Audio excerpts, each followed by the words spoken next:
Bisa, silahkan dibacakan Pak. 1 Yohanes 2 ayat 1-6. Anak-anakku, hal-hal ini kutuliskan kepada kamu, supaya kamu jangan berbuat dosa. Namun jika seorang berbuat dosa, kita mempunyai seorang pengantara pada Bapa, yaitu Yesus Kristus yang adil. Dan ia adalah pendamaian untuk segala dosa kita, dan bukan untuk dosa kita saja, tetapi juga untuk dosa seluruh dunia. Dan inilah tandanya bahwa kita mengenal Allah, yaitu jikalau kita menuruti perintah-perintahnya. Barang siapa berkata aku mengenal dia, tetapi ia tidak menuruti perintahnya, ia adalah seorang pendusta dan di dalamnya tidak ada kebenaran. Tetapi barang siapa menuruti firman-Nya, di dalam orang itu sungguh sudah sempurna kasih Allah. Dengan itulah kita ketahui bahwa kita ada di dalam Dia. Barang siapa mengatakan bahwa ia ada di dalam Dia, ia wajib hidup sama seperti Kristus telah hidup. Baik. Tujuan Yohanes menuliskan makna persekutuan dan pengampunan dosa supaya kita jangan berbuat dosa. Ya, minggu-minggu yang lalu kita sudah mendengar pembahasan tentang persekutuan dan pengampunan dosa. Ya, jadi persekutuan itu bukan sekedar kumpul-kumpul. Ya, pengampunan dosa itu bukan sekedar mengaku dosa. Ada tujuan dari persekutuan dan pengampunan dosa, ya. Tanda kita mengenal Allah adalah jika kita menuruti perintah-Nya. Ya. Pengampunan diberikan agar kita bisa selalu bangkit dari kejatuhan dan memulai hidup lebih baik dan benar. Jadi dalam sebuah persekutuan itu ada belajar, mendengar pengajaran firman, berdoa dan memecah roti, tanda sebagai saling memiliki, ya, sebagai kesatuan tubuh Kristus. Roti itu kan tubuh Kristus, dipecah-pecah, masing-masing kita makan, ini kan berarti satu kesatuan tubuh, gitu ya. Jadi persekutuan itu. Jadi di dalam persekutuan ada pembelajaran, ada pengertian-pengertian yang dicerahkan, gitu ya. Untuk apa? Untuk kita bisa bertindak semakin baik. Kalau kita berbuat dosa, kalau kita meleset, ya, dengan pengertian-pengertian itu kita tahu, oh tindakanku meleset. Nah, dari situlah kita minta ampun dosa, kita diampuni dan melangkah maju lebih baik, lebih tepat. Tujuan persekutuan itu Bapak Ibu, bukan berliturgi. Liturgi itu tidak ada gunanya. Bagi orang agamawi, liturgi itu gambaran dari yang seharusnya. Bagi orang agamawi. Tetapi kan kita enggak. Kita mau hidup nyata, kita mau jadi spiritual, betul. Ya, tapi kita enggak mau berlaku agamawi seperti banyak orang yang beragama itu. Saya bukan anti agama ya, tetapi ayo kita realistis gitu loh. Zaman gambar-gambar itu sudah lewat. Kita sekarang di masa kasih karunia itu nyata. Bukan sekedar gambar. Nyata. Ya. Jadi pada saat kita minta ampun sama Tuhan, Tuhan ampuni. Bangkitlah. Ikutilah teladanku, Tuhan Yesus ngomong. Maksudnya apa? Ayo perbaiki hidupmu, ayo kamu berlaku seperti aku hidup. Ya.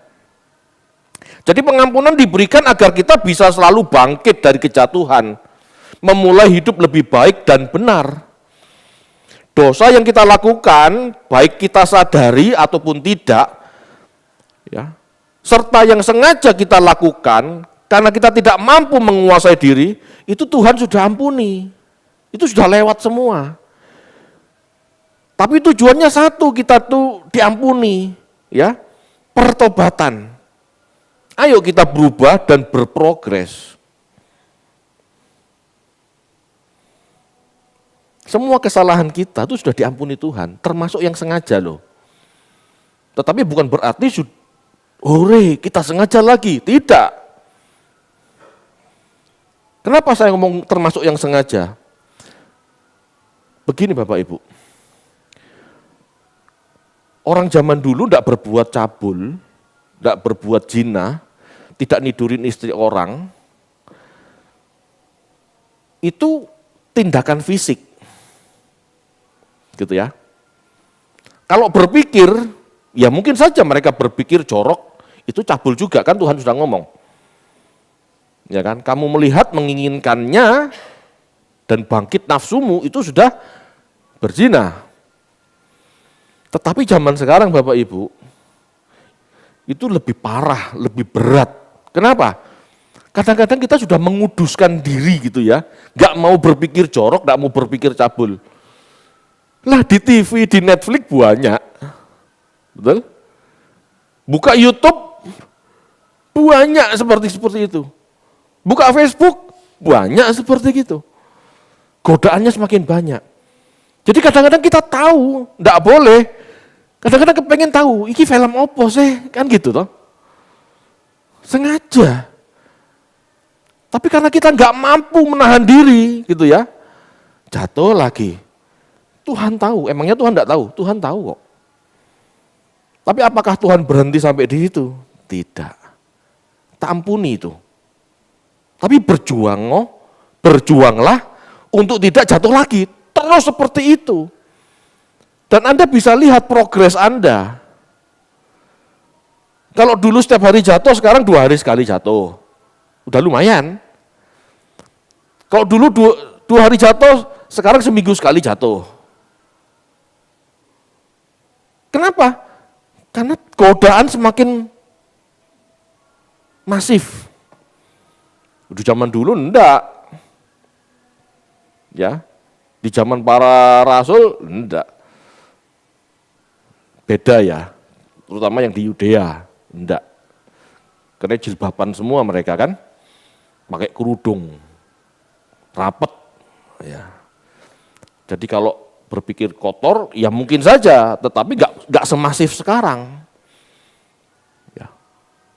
Bahkan di kerajaan Roma, gitu ya, percabulan itu ya di rumah-rumah tertentu, gitu ya, di rumah-rumah tertentu, di rumah-rumah pesta segala macam itu. Tapi di masyarakat umum tidak, lebih apa ya, lebih tidak kelihatan. Kalau sekarang Anda buka yang namanya alat elektronik, pasti ada ditawarkan hal-hal seperti itu. Ya. Kalau ngomong dosa yang tidak disengaja, kok rasanya ya munafik. Iya kan? Wong kadang-kadang kita juga kepingin tahu, mau lihat, meskipun bukan ingin menikmati, tetapi karena terlalu banyak kepingin tahu, jadinya menikmati. Iya kan? Jujur saja.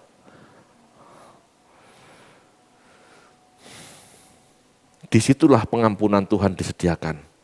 Kenapa? Karena Tuhan ingin kita ya selalu mau berusaha jadi lebih baik. Selalu berusaha mau jadi lebih baik. Tekad ini harus ada. Kemauan ini harus ada. Ya, dalam hal lain juga, bukan hanya masalah porno, bukan hanya masalah pornografi, dalam hal lain juga. Ya. Hari ini kudu ngamuk, gitu ya. Tiap hari kudu ngamuk, kudu marah, gitu ya. Ada saya nggak cocok, entah anak nggak cocok, entah karyawan nggak cocok, kadang-kadang kudu ngamuk. Kepingin marah. Tapi sudah tahu kebenaran, kita tahan. Kita enggak boleh memanjakan perasaan untuk marah. Bisa jadi 2 hari sekali, lalu 3 hari sekali, lalu seminggu sekali. Kan sudah ada perubahan. Tuhan mau seperti itu. Enggak gampang. Enggak gampang. Kadang-kadang kita sudah baik-baik, tenang-tenang, ada mobil nyerobot, ada sepeda ngawur. Tuhan sediakan pengampunan Bapak Ibu. Tetapi pengampunan itu ya, tujuan pengampunan itu supaya kita bangkit lagi. Gitu ya. Pengampunan itu bukan untuk tinggal di tempat, kan Tuhan ampuni. Bukan seperti itu. Supaya kita mau bangkit lagi, mau berusaha lagi. Gitu. Sampai kita pada titik gitu ya, keserupaan dengan Kristus. Tujuannya itu. Jadi kalau kita hidup tidak ada tujuan itu, pengampunan sedang kita permainkan loh.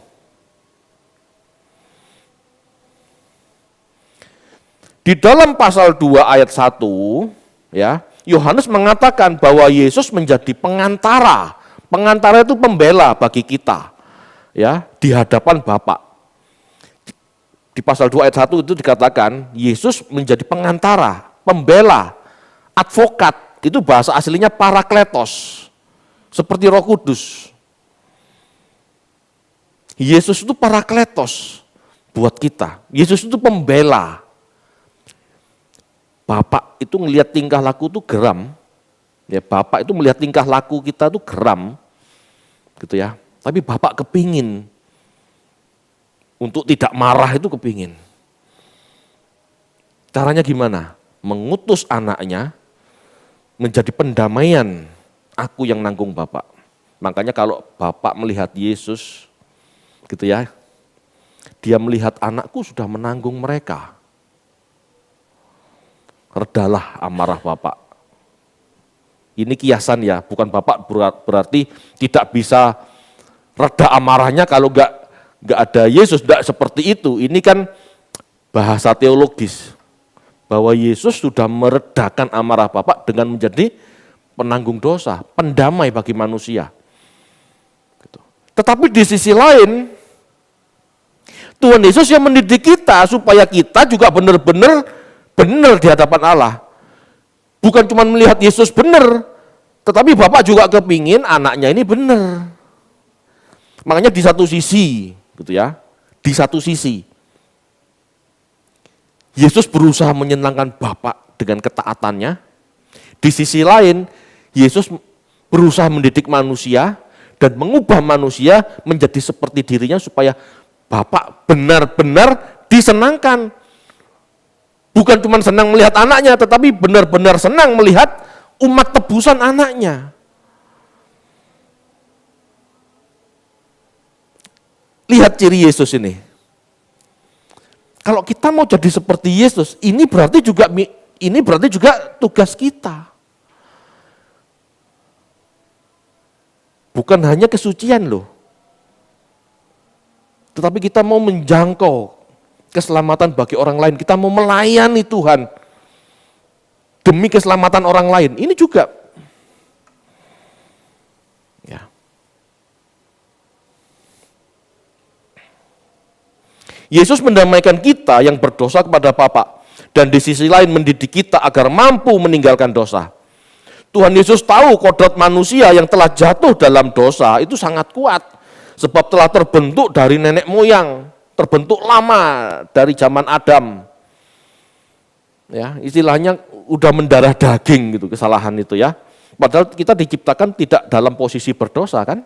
Tuhan kan menciptakan alam, menciptakan kita sungguh amat baik. Gitu ya. Itu sebabnya dia sediakan pengampunan.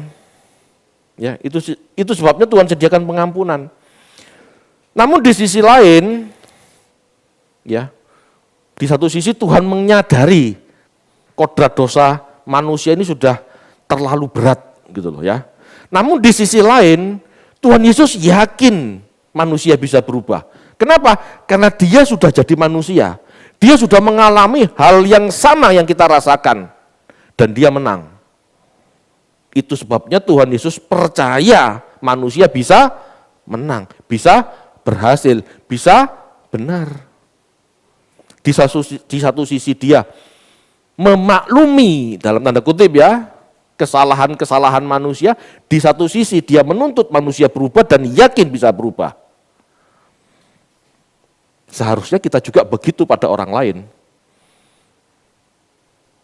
Kadang-kadang kan saya gemes sama orang yang tidak mau belajar, tidak mau berubah. Tapi kadang-kadang saya merasakan, iya ya Tuhan sabar sama aku, kenapa aku tidak bisa sabar sama dia ya? Udah, ya.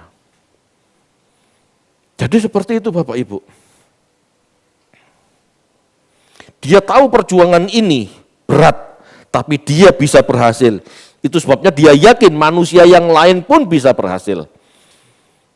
Itu sebabnya Yohanes berkata, orang yang hidup di dalam dia tidak meleset lagi. Ini berarti ada peluang benar kan? Kita baca yuk, 1 Yohanes 3 ayat 6. 1 Yohanes 3 ayat 6.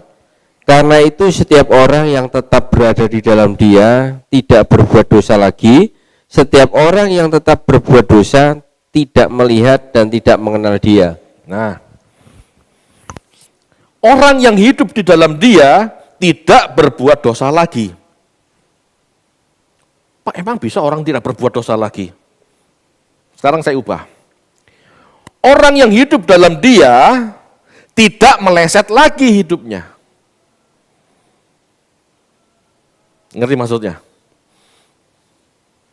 Dengan kita belajar firman, mengerti kehendaknya, diharap kita dalam menjalani hidup ini tidak meleset lagi. Bisa enggak? Ya bisa, tergantung kemauan. Ini berarti ada peluang menjadi benar. Di kitab Wahyu Yohanes mengatakan bahwa barang siapa menang, kan itu. Itu artinya ada kemungkinan menang. Kan nggak mungkin dikatakan barang siapa menang kalau tidak ada kemungkinan menang. Allah kan maha tahu. Tuhan kan tahu perjuangan murid-muridnya. Dikatakan barang siapa menang itu artinya ada kemungkinan menang. Sebab manusia tercipta sungguh amat baik. Manusia diciptakan sungguh amat baik. Kemungkinan menang pasti bisa karena Tuhan menciptakan kita segambar dan serupa dirinya sebetulnya kan. Kalau Yesus menang sebagai prototipe, kita seharusnya juga bisa menang. Manusia tidak diciptakan sebagai materi jahat seperti gnosis. Ini kan kitab Yohanes kan. Di mana dipengaruhi sama gnosis. Jadi maksudnya itu. Kamu tuh bukan materi jahat menurut Yohanes. Yang tidak bisa berbuat baik. Yang tidak bisa hidup benar. Itu ajaran gnosis salah. Kamu tuh diciptakan segambar dan serupa dengan Allah sendiri kok. Pasti ada kemungkinan menang dan pasti bisa menang. Itu maksudnya. Setiap orang yang masuk dalam persekutuan dengan Tuhan seharusnya mengenalnya dan menuruti perintahnya. Jika tidak, maka dia adalah seorang pendusta dan tidak ada kebenaran di dalamnya. Orang yang masuk persekutuan dengan Tuhan berarti dia belajar. Iya kan? Di Kisah Para Rasul dikatakan orang yang datang bersekutu dengan para rasul itu orang yang mendengar pengajaran para rasul, berdoa bersama dan memecahkan roti. Kalau kita bersekutu gak ngerti apa-apa, ngapain bersekutu?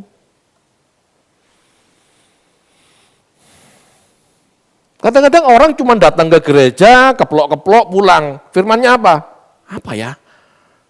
Gak ngerti saya. Kadang-kadang lupa. Saya tidak ngomong orang lain. Saya dulu kan ya begitu. Iya, sekolah itu kok.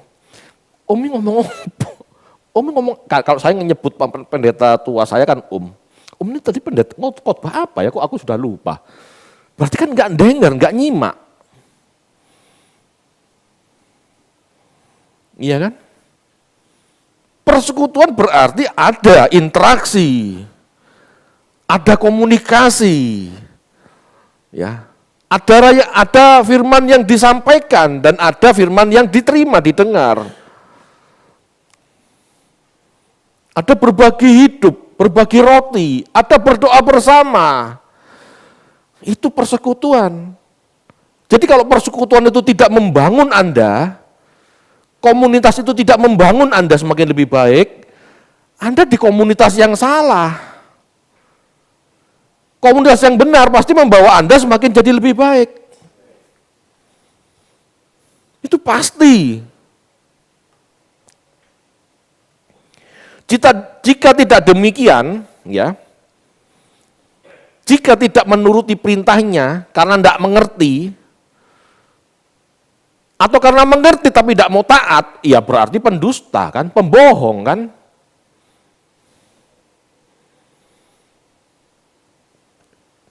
Dia berdusta, katanya bersekutu. Dia berbohong. Pada siapa? Ya pada dirinya sendiri. Dia berpikir dia bersekutu, padahal tidak dapat apa-apa. Ngapain? Buat apa? Ya. Pendusta atau pembohong, lawan dari kejujuran.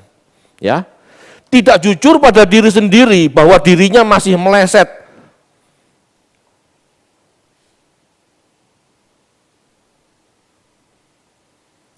Ke gereja bro? Iya ke gereja. Tapi kok masih berbuat seperti ini? Iya. Apa oh ya? Gak ngerti aku khotbahnya apa soalnya. Kan gak mungkin. Kalau ada gereja di mana jemaatnya hampir semua gitu ya, gak mengerti apa tujuan bergereja, gak ngerti tujuan yang dikhotbahkan, ya itu bukan gereja yang benar Bapak Ibu. Maksud gak ada yang nyantol sama sekali. Kalau ada yang nyantol seharusnya ada perubahan. Jika tidak, ya memang tidak niat berubah. Ndablek, fasik berarti dia. Tegar tengkuk, keras kepala, gitu ya. Atau memang pendusta. Dia berbohong pada dirinya sendiri. Pura-pura tidak tahu, gitu ya. Padahal tahu, tapi dia nggak mau berubah. Kan pembohong berarti.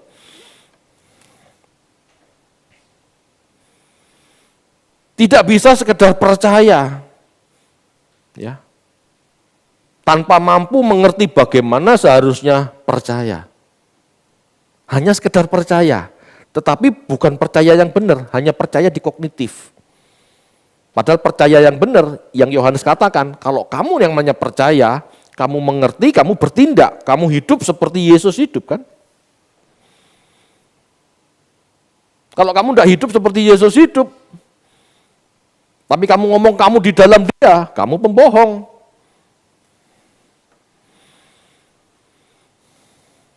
Itu sebabnya ya, Yohanes berkata, barang siapa mengatakan bahwa ia di dalam dia, ia wajib hidup sama seperti Kristus telah hidup.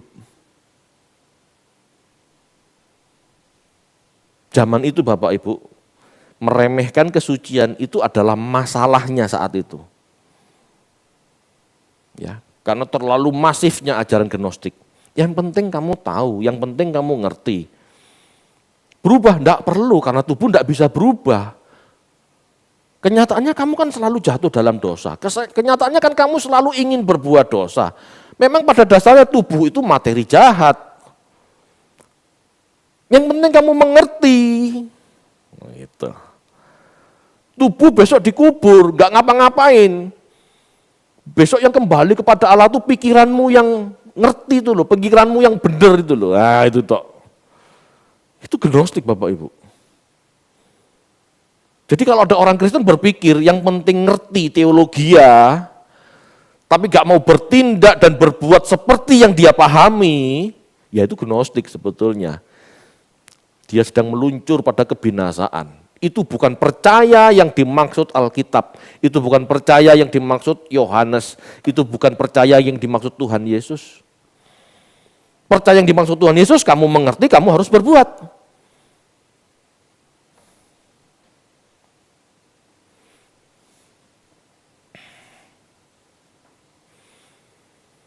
Ya, kekristenan adalah di mana pengetahuan yang benar harus selaras dengan perbuatan yang benar. Bahkan sikap batinnya benar juga. Kalau perbuatan benar saja Yahudi sudah bisa, batiniahnya belum. Jadi pengetahuan yang benar Ya. Harus disertai dengan perbuatan benar dan sikap hati yang benar. Pak, apa bedanya Pak pengetahuan sama sikap hati? Pengetahuan kan sekedar tahu. Sikap hati keputusan kita, motivasi kita. Mau berubah enggak? Mau benar enggak? Ada kerinduan enggak? Banyak loh orang mengerti tapi tidak punya kerinduan berubah. Ngerti kebenaran tapi tetap berbuat dosa, banyak. Meskipun bukan dosa moral umum, dosa melanggar hukum ya. Ngerti kebenaran membenci itu dosa, tapi tetap aja benci. Udah ngerti SK, udah ngerti kebenaran, bahkan nggak usah ngomong SK, ini Kristen umum toh. Benci itu kan nggak boleh, kan gitu ya. Tapi tetap aja kalau ada yang dibenci datang ke gereja, dia nggak datang ke gereja. Kan itu. Alasannya macam-macam, saya sibuk Pak, berbohong lagi. Udah tahu yang benar, tapi masih melakukan. Inilah tipe-tipe orang yang disebut Yohanes pendusta itu. Tahu tapi gak ngelakoni. Tahu tapi gak melakukan. Tahu membenci itu salah, tetapi tetap membenci. Pura-pura gak datang ke gereja dengan berbagai alasan karena yang dibenci dia datang. Kan gak bisa seperti itu Bapak Ibu.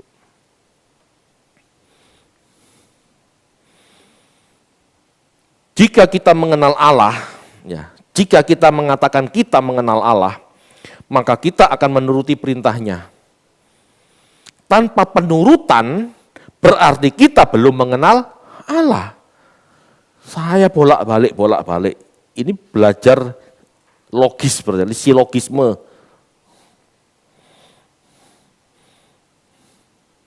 Ngerti ya? Itu belajar silogisme itu seperti itu. Hewan itu berkaki 4. Ini contoh ya, Pak Menlu berkaki 2. Berarti Pak Menlu bukan hewan. Kan cara berpikirnya begitu. Meskipun tidak mutlak ya, ada juga yang hewan tidak berkaki 4 kan ada. Ini kan umumnya. Ini kan umumnya. Berarti Pak Menlu bukan hewan. Ojo, bahaya kalau ya. Nah ini cara berpikir logis itu kan begitu. Kalau dikatakan jika kita mengenal Allah, maka kita menuruti perintahnya. Berarti tanpa penurutan kita bisa disebut tidak mengenal Allah. Wah, aku mengenal Allah. Tapi kamu nggak melakukan, kamu bukan mengenal Allah sebetulnya. Itu maksudnya. Banyak orang cuma mengaku dirinya mengenal Allah, tapi nggak melakukan. Di hadapan Allah, kamu nggak mengenal aku. Itu. Kan kita yang ngomong, aku orang Kristen. Padahal Tuhan Yesus di sorga ngomong, enggak kamu bukan Kristen nih, kelakuanmu nggak kayak aku. Bisa kan? Jangan ngaku-ngaku Kristen kalau nggak mau melakukan. Saya mau melakukan Pak, tapi nanti itu sama saja bohong. Kebanyakan orang kan santai gitu kan. Nggak mikir.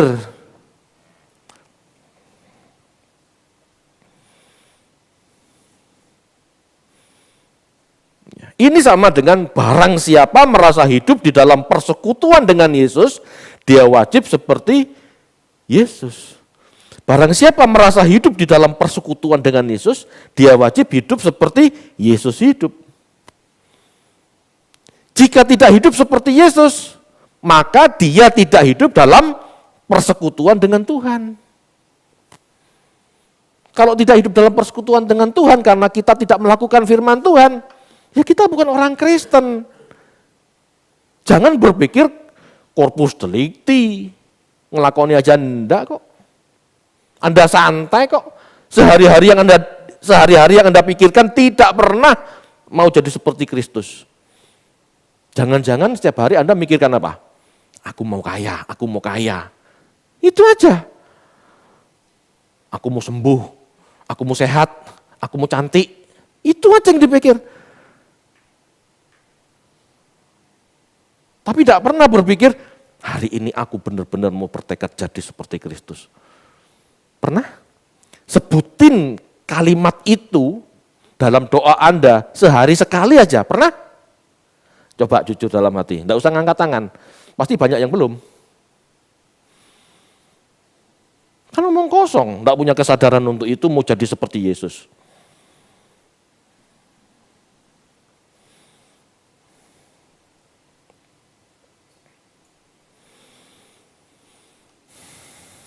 Pernyataan Yohanes inilah pondasi kekristenan. Ya. Inilah kesimpulan ajaran para rasul.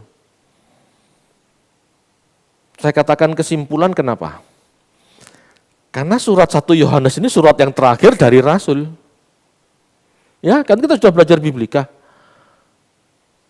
Surat pertama apa kita tahu. Kalau enggak Tesalonika, Galatia, kan gitu. Surat yang terakhir apa? Surat-surat Yohanes, 1, 2, 3 Yohanes itu surat terakhir. Apakah Yohanes tidak tahu ajaran para rasul yang lain? Tahu.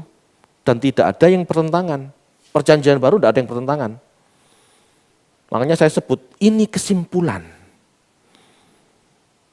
Barang siapa mengaku di dalam Yesus, dia wajib seperti Yesus hidup.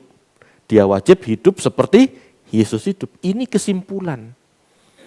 Kesimpulan Kristen itu. Jadi jangan jadi Kristen itu jangan malah berpikir perbuatan baik tidak perlu, perbuatan baik tidak menyelamatkan. Loh, lah Yohanes ngomong apa? Apa perbuatan Yesus selama hidup tidak baik, tidak benar? Kok tidak perlu berbuat baik? Kadang-kadang pendeta itu dengan teologi sistematikanya ngaco, malah merusak kekristenan. Apa enggak baca ayat ini?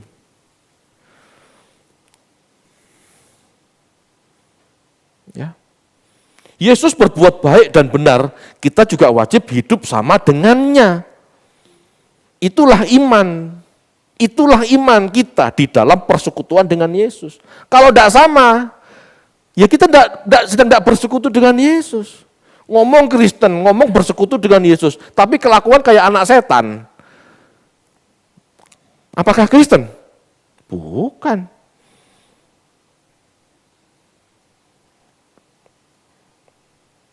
Bapak Ibu, tujuan kekristenan bukanlah surga.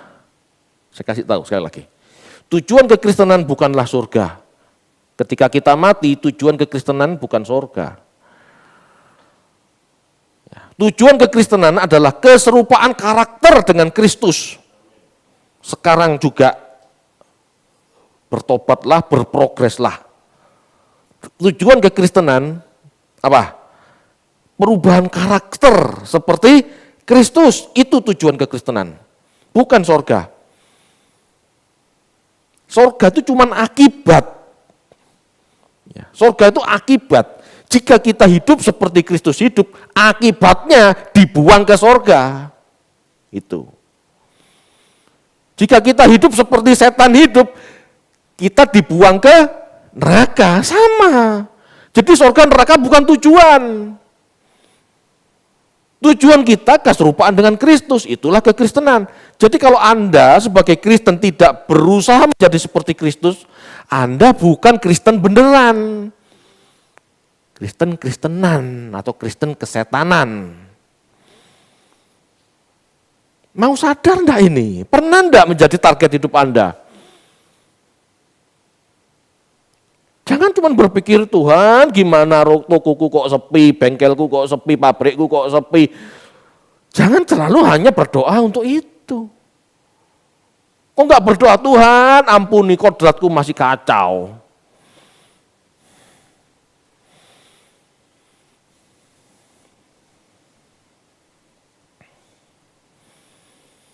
Kita dibentuk berkarakter Kristus.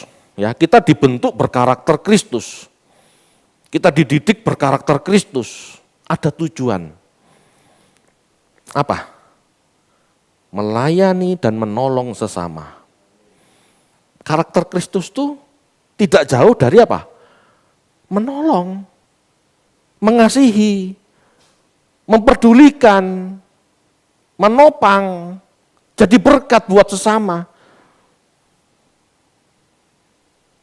Barang siapa mengatakan bahwa dia ada di dalam Yesus, dia wajib hidup sama seperti Kristus telah hidup. Menjadi seperti Yesus harus komplit, Bapak Ibu. Bukan cuman kesucian, tidak boleh berpikir cabul. Bukan cuman tidak benci. Tetapi tujuan kita apa? Kita mau suci itu loh, tujuannya apa? Hanya mau ke surga, Pak? Salah. Sekali lagi, surga bukan tujuan. Anda tidak usah punya tujuan surga. Hidup Anda seperti Kristus pasti terbuang ke surga. Itu pasti sudah. Gitu ya. Tujuan kesucian kita supaya kita bisa jadi berkat bagi orang lain.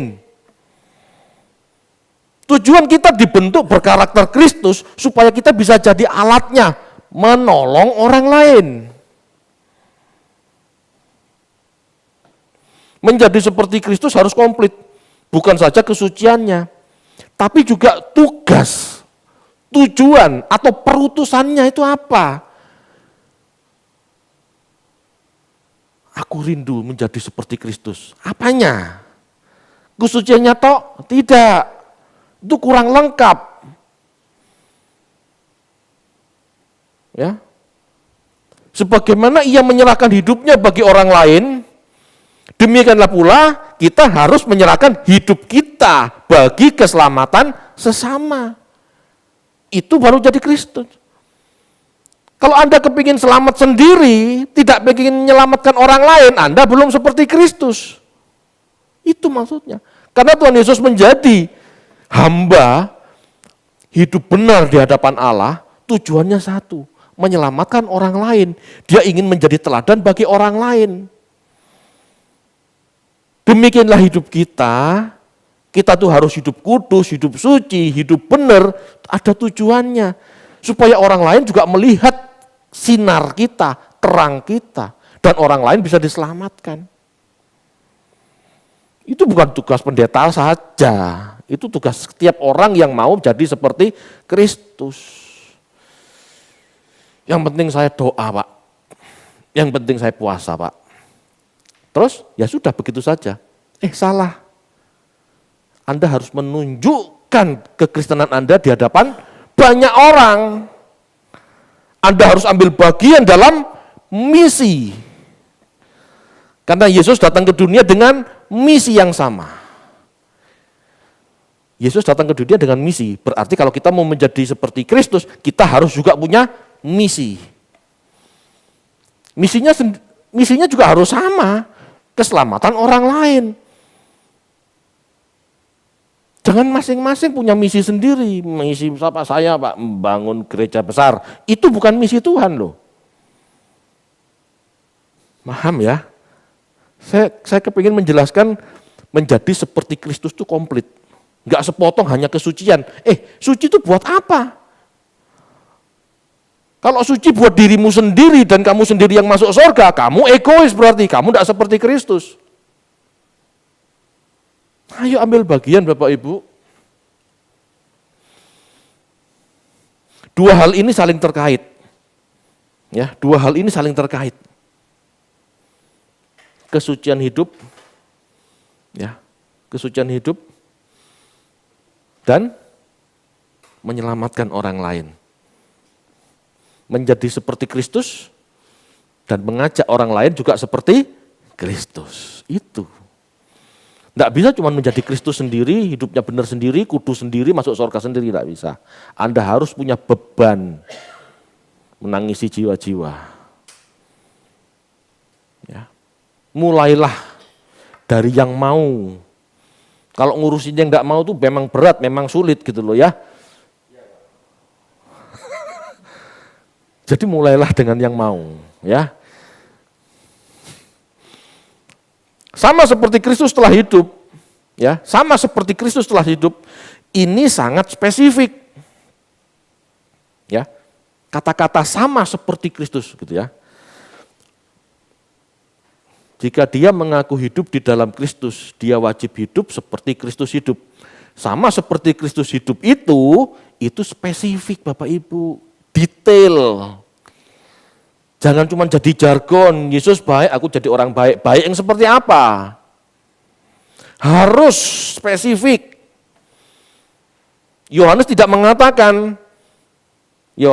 mengatakan barang siapa hidup di dalam Kristus, dia wajib hidup seperti orang Yahudi. Tidak loh, seperti Kristus. Karena tidak banyak orang Yahudi seperti Kristus. Wah, Pak, jadi orang kayak orang Yahudi aja berat. Ya memang. Apalagi jadi seperti Kristus. Ya memang. Ya. Orang Yahudi jelas sudah tidak melakukan dosa secara legal atau pelanggaran hukum. Kita masih melanggar hukum enggak? Mulailah tidak melanggar hukum ya, mulailah tidak melanggar hukum. Hukum apa Pak? Ya hukumnya masing-masing, hukumnya Indonesia apa? Oh bukan hukum Taurat, ya tidak lah. Ngerti maksudnya ya? Kita kan bukan orang Israel, kita tidak wajib melakukan hukum Taurat. Jangan melanggar hukum negara Republik Indonesia. Jangan melanggar hukum itu. Mulai dari itu dulu. Lalu kita masuk. Apa? Hidup seperti Yesus hidup berarti dengan memiliki pola pikir, sikap hati yang sama seperti Kristus, memiliki karakter yang sama seperti Kristus. Jangan ngomong karakter Kristus kalau masih melanggar hukum.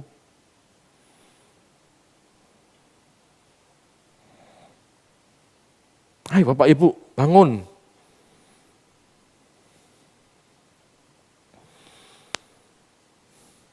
Seperti apa sih Pak seperti Kristus? Kita akan bedah minggu depan, tetapi beberapa di antaranya ya. Ayo kita mau jujur ya. Yesus rela hidup sederhana dan tidak mengejar kekayaan. Dia rela jadi hamba. Meski tidak punya tempat untuk meletakkan kepalanya. Dia rela loh. Yesus tuh anak Allah. Dia penguasa alam semesta. Rela jadi miskin. Mengambil peran hamba. Mengambil peran budak.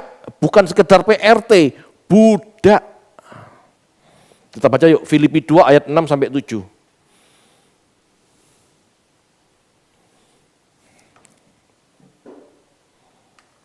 Filipi 2 ayat 6 dan 7.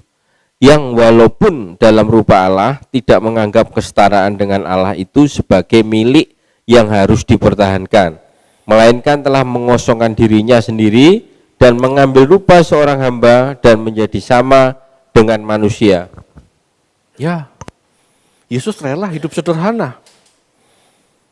Beda dengan Yahudi umumnya. Orang Yahudi itu tidak rela hidup sederhana. Mereka mengejar kekayaan, mengejar berkat Tuhannya, bukan Tuhannya. Kita sudah belajar ya, teologi mereka teologi retribusi. Aku berbuat baik pasti aku dapat upah. Upahku saat ini, detik ini. Itu teologi mereka. Kalau kita kan enggak, kita berbuat baik, kita tahu kita Tuhan pasti kasih upah. Tapi upahnya kan di kekekalan, belum tentu saat itu di situ. Ya. Orang Yahudi beda. Yang dikejar berkat. Bahkan orang Kristen pun banyak yang masih mengajarkan berkat kan. Taburlah, kamu akan menuai. Loh memang hukum tabur tuai pasti seperti itu, tapi kan belum tentu di dunia ini. Tetapi bagi mereka orang Yahudi gitu ya, dan sebagian orang materialisme termasuk Kristen berpikirnya berbuat baik sekarang supaya dapat balen. Ini salah. Tuhan Yesus tidak pernah seperti itu. Dia berbuat baik, dia berbuat benar, malah mati di salib.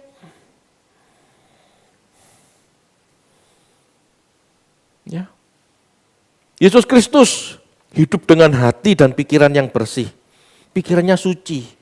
Kamu melihat wanita menginginkannya, kamu sudah berbuat zina. Tapi orang Yahudi beda. Orang Yahudi merancang hidupnya dengan kemauannya sendiri. Seperti pertanyaan yang pernah muncul dalam diskusi dengan Tuhan. Ya, bagaimana? Bolehkah menceraikan istri dengan alasan apa saja? Loh, itu karepe dhewe ya. Matius 19 ayat 3, coba.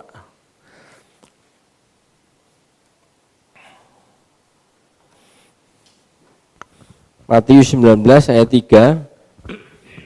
Maka datanglah orang-orang Farisi kepadanya untuk mencobai dia. Mereka bertanya, apakah diperbolehkan orang menceraikan istrinya dengan alasan apa saja? Nah, itu kurang ajar. Pertanyaan kok kayak gitu? Paham ya? Pak, tapi itu cuma sekedar pertanyaan. Lah pertanyaan itu gak akan muncul jika tidak ada keinginan hati. Kalau seandainya Tuhan Yesus ngomong, oh boleh, boleh. Apa gak langsung, yes, aku cari yang lain, kamu sudah gak berlaku, kamu sudah gak penting. Aku menceraikan kamu dengan alasan apapun. Paham ya? Kalau pikirannya butek kan kayak seperti itu. Ya. Yesus berprinsip agama untuk manusia. Tapi orang Yahudi berpikir manusia untuk agama. Pertanyaannya, kita seperti apa sekarang? Agama untuk manusia atau manusia untuk agama?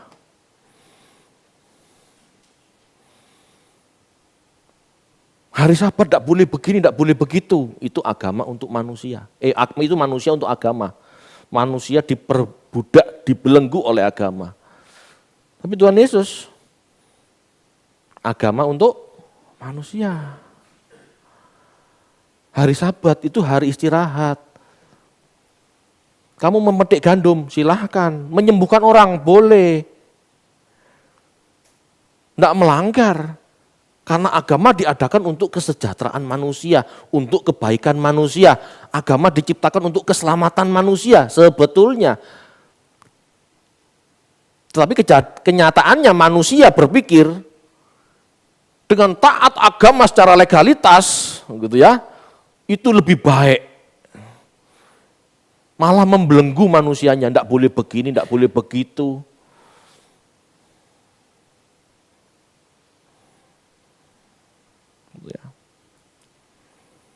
Berdoa, tidak mau diganggu.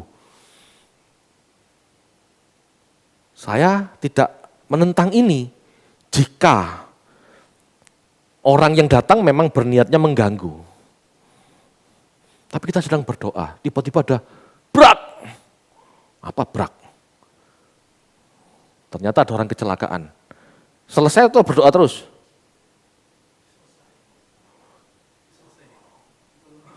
Seharusnya kalau kita bertuhan selesai. Tuhan ada orang kecelakaan. Praise ya, amit. Tolong dulu. Jangan, aku tidak mau ganggu kekusukan Tuhan sedang berkata-kata. Alah, itu agamawi. Ada tamu tok. Jangan langsung gak dianggap. Kamu gak ngerti jam doa, aku lagi kusuk sama Tuhan. Bukain pintu dulu, siapa tahu dia butuh beras. Siapa tahu dia butuh uang sekolah untuk anaknya. Kalau sama manusia yang kelihatan aja tidak punya kasih, omong kosong kamu berhubungan sama Tuhan. Itu sikap agamawi.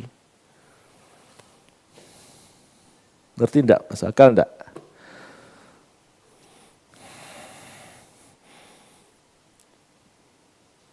Pak, berarti boleh Pak? Doa diputus hubungan gitu sewaktu-waktu. Ya kalau memang alasannya benar ya enggak apa-apa. Tapi kalau berdoa gitu ya tiba-tiba ada film bagus nyetel dulu. Ya enggak benar. Atau ada WA, aku tak WA dhisik. Penting enggak penting, padahal bisa nanti. Nah, itu enggak benar. Tetapi kan kita harus lihat, cerdas. Orang pagi-pagi ngetok pintu, enggak ngerti lagi doa, pagi-pagi kok ketok pintu. Kalau enggak butuh, dia enggak mungkin pagi-pagi ngetok pintu. Kalau dia ngetok pintu pasti ada alasan darurat. Pak, anak saya sakit, butuh tumpangan, saya enggak punya uang, pinjam mobil boleh, pinjam motor boleh. Loh, bukain pintu dulu. Punya kasih enggak sama sesama? Kalau enggak omong kosong mengasihi Tuhan. Itu. Itu Bapak Ibu.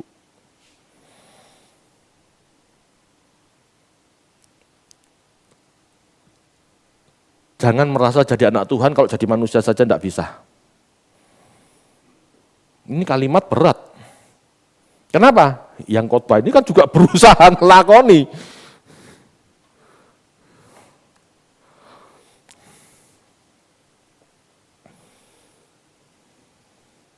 Yesus memiliki belas kasihan, dia rela berkorban bagi sesama. Orang Yahudi tidak rela berkorban. Tapi mengorbankan sesama yang iya. Yohanes 11 ayat 49 sampai 50. Yohanes 11 ayat 49 sampai 50. Yohanes 11 ayat 49 dan 50. Tetapi seorang di antara mereka, yaitu Kayafas, imam besar pada tahun itu, berkata kepada mereka, kamu tidak tahu apa-apa, dan kamu tidak insaf bahwa lebih berguna bagimu jika satu orang mati untuk bangsa kita daripada seluruh bangsa kita ini binasa. Pola pikir mereka, korbankan satu orang demi bangsa ini selamat. Ya kan? Mungkin itu pilihan yang terbaik di antara yang buruk, oke. Tapi Yesus tidak begitu. Aku mengorbankan diriku untuk manusia. Dia nggak nyuruh orang lain, dia nggak mengorbankan orang lain, tapi dia mengorbankan dirinya. Ibrani 9 ayat 28.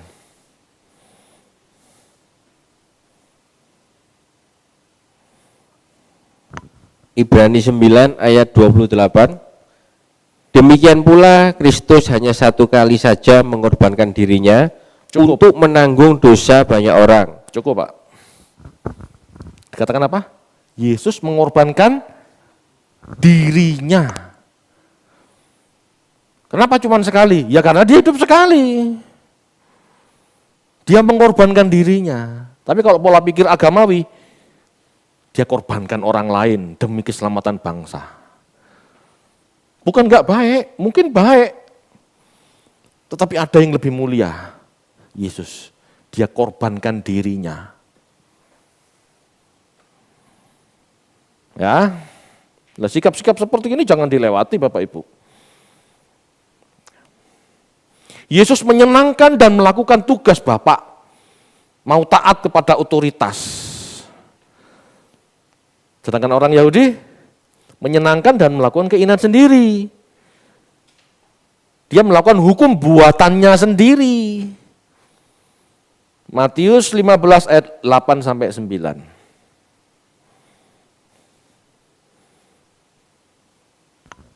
Matius 15 ayat 8 dan 9. Bangsa ini memuliakan aku dengan bibirnya, padahal hatinya jauh daripadaku. Percuma mereka beribadah kepadaku, sedangkan ajaran yang mereka ajarkan ialah perintah manusia. Yang diajarkan perintah manusia. Yang dilakukan perintah manusia. Allah mengatakan, hormati orang tuamu. Hormati orang tuamu itu kan bukan cuma mantuk-mantuk gitu ya. Sama orang tua mantuk-mantuk kan bukan. Rawatlah orang tuamu di masa tuanya saat dia tidak bisa produktif. Itu kan hormati orang tua. Bagi orang Yahudi, peraturan agamanya yang dilakukan nomor satu. Dia kasih perpuluhan dulu ke gereja, ke sinagog, ke bait Allah. Dia perpuluhan dulu, dia taat hukum dulu daripada taat Tuhan. Hormatilah orang tuamu itu 10 perintah Allah yang ditulis oleh tangan sendiri, tangan Allah sendiri. Sedangkan perpuluhan itu ditulis oleh Musa. Itu perintah manusia. Itu hukum kemasyarakatan, keadilan sosial bagi seluruh rakyat Israel. Dia lakukan itu dulu. Itu agamawi.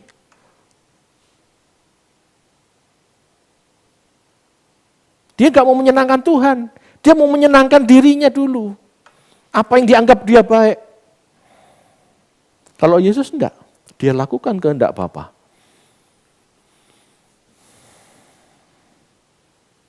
Seperti Yesus atau tidak, itu keputusan kita. Mau enggak kita melakukan hal-hal seperti Yesus? Tidak egois, mau berpikir yang benar, yang suci, mau menjunjung tinggi kemanusiaan, mau punya belas kasihan, mau enggak menyenangkan Bapak, mau enggak menyenangkan Tuhan sebagai otoritas tertinggi, mau enggak? Kalau Anda tidak mau punya sikap-sikap seperti ini, Anda belum mau menjadi seperti Kristus. Jauh masih. Agenda sendiri. Kalau mau jadi seperti Kristus berarti tidak punya agenda sendiri. Agendanya sama seperti Kristus. Berusaha mengosongkan diri, tidak egois. Menjaga kesucian, menjunjung tinggi nilai-nilai kemanusiaan, bahkan kehewanan kalau perlu. Iya, jangan ngomong, oh enggak perlu tuh Pak, jangan ngomong. Alkitab pernah mengatakan, bersyukurlah hewan ternak yang dimiliki oleh pemuka-pemuka negeri. Pemuka-pemuka itu tokoh-tokoh agama itu loh.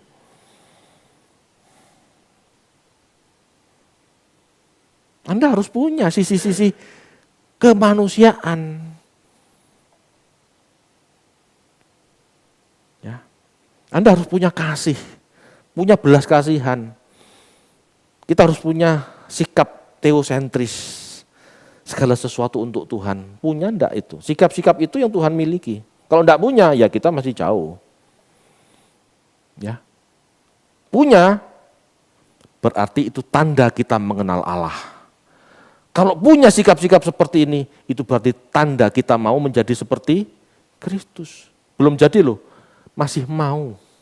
Kalau punya pikiran-pikiran seperti itu, berarti kita masih punya keinginan untuk serius menjadi seperti Kristus. Itu tanda mengenal Allah. Kalau enggak mau melakukan ini ya, itu tanda bukan mengenal Allah, itu tanda orang kafir masih. Kenapa? Jelas Yesus seperti itu kita enggak mau ikut kok. Mari Bapak Ibu, saya koreksi lagi. Khotbah itu kan koreksi. Khotbah itu kan selalu mencari wawasan baru bagaimana sebetulnya menjadi seperti Kristus. Itu kan khotbah yang sesungguhnya. Jangan kiat diberkati, kiat doa yang berhasil, kiat itu bukan kekristenan Bapak Ibu. Ayo sungguh-sungguh yuk. Pondasi kekristenan itu menjadi seperti Kristus. Sudahkah kita mau seperti Kristus? Ayo koreksi terus, koreksi terus. Amin Bapak Ibu. Mari kita berdoa.